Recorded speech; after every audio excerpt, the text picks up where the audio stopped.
achieve whatever goals the environmental legacy fund wants to achieve. And it's not the kind of thing that necessarily ends. We can always use it as a resource for future acquisition. I'm just trying to figure out, we're using apparently $2 million to purchase the Ratner Country Club. Right. That was the plan. Well, I don't know. Well, I thought it was a done deal, but whatever. And it may be a great deal for the town, for the residents, etc. I'm just wondering if there'd be money left over, possibly, when we find out what the appraisal is of the property. There will be money left over, whatever the appraisal is, out of the fund to buy the land if we make the deal. Hopefully it will be. I also want to tell you this. The residents of Port Washington, from all areas of Port Washington, are 100% behind reopening the Alvin Petrus Park. I personally got over 200, and you'll be handed a much larger petition total. I personally got over 200 signatures, spoke to several hundred people who didn't sign the petition for reasons because they were rushing it, because shopping is Stop and Shop. The community at large is overwhelmingly in favor of the park being reopened. Overwhelmingly in favor. And,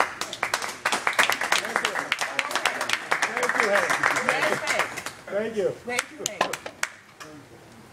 Ed Shendell. Ed Shendell, 1 James Avenue, and anybody who asks me where it is, I'm not saying. I got a couple of things, but I guess, first off, I'd like to hear a commitment from Mr. Kamen that he's going to do everything in his power to reopen this park.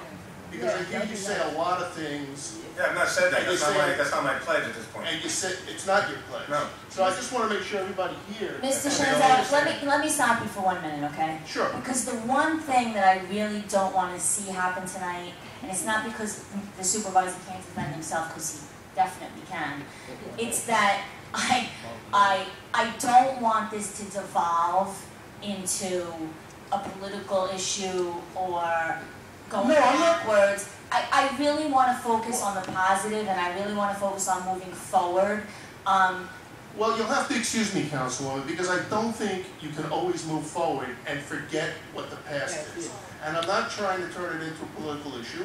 I just like to hear that commitment. And when I don't hear the commitment, it concerns me.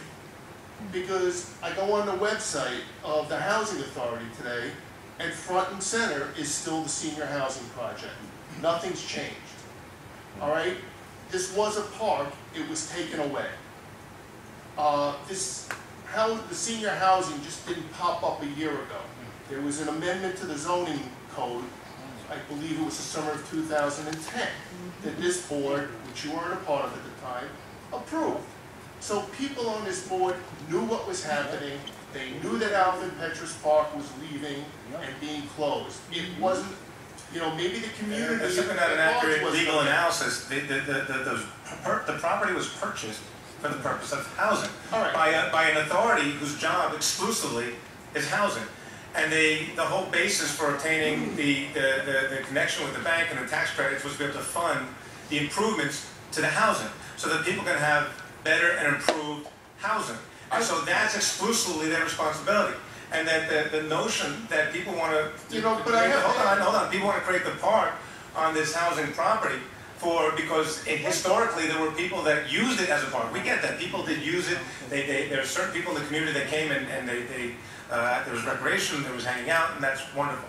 But the purpose of the Housing Authority has never been different.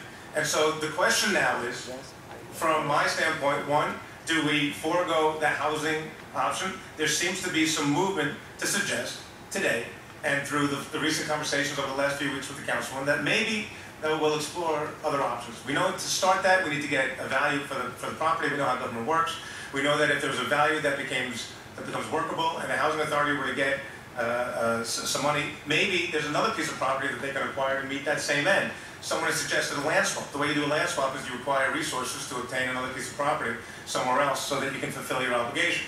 So my commitment is to move this process forward without necessarily binding the town one way or the other, because I can't bind the Housing Authority at this point. It has to be a negotiation. It has to be compromised somewhere, because the Housing Authority has to compromise on their mission so that they can give up this property if that's something that they're willing to do. So no, my commitment right now is not to say, yes, this is what's going to happen.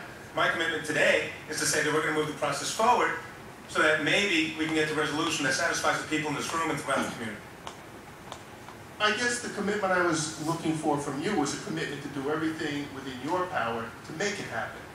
That you were committed to this being a park once again. Because the fact was, it wasn't just an area where people hung out.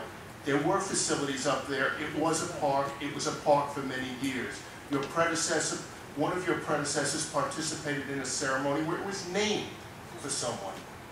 All right? I mean, and to say that it is an incredibly, it is probably the most limited view of the function of a housing authority I've ever heard, to say that a housing authority cannot have recreational facilities within the housing area that they are responsible for. Well, they can, but they are exclusively for the people who live in the housing authority. So that's not what you're asking. That's not what people are asking for. They're asking for the housing authority and the people who live in Harbor Homes to give their property for the rest of the community. That's Mr. what's being Kamen, asked. with all due respect, have you ever seen any housing anywhere, any housing authority anywhere that didn't provide some sort of recreational facilities, and if they did, that they had guards to say that somebody couldn't walk off the street and play basketball